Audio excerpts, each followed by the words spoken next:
Bismillahirrahmanirrahim. Assalomu alaykum aziz chorvachilar, aziz akalar, ukalar, onaxonlar, hammalaring yaxshimisizlar? Anchadan beri chiqmay qo'ydi, yana endi boshladik. Mana bizda bugun 2 bosh ina bola bor. Bolasi sementalga chatishgan bo'lsa kerak, yana bilmayman. Mana. Yebish sog'lom. Bo'lsa bolasi 7 oylik yoki 7,5 oylik. Bo'yi 1.15, 1.25 o'shunaqa chiqib qolishi mumkin. Mana endi onasi shoxiga qarang, shoxi bunaqa shox topilavermaydi. O'rta Osiyoda bitta deydi-yu. Mana orqalarini xudo xolasa mana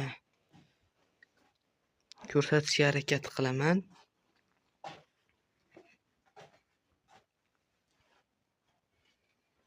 Lekin mol yeb ichishiga gap yo'q. Sog'lariga ham javob. Emlangan, hamma yo'g'i qilingan bu mollarda. Bizda ko'rib o'zi biladi, o'zi mol sezadigan biladi. Mana 2 bosh. Chiroyli.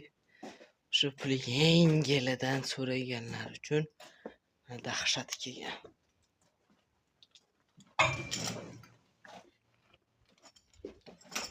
Mana bu enasi 1 oylik bor.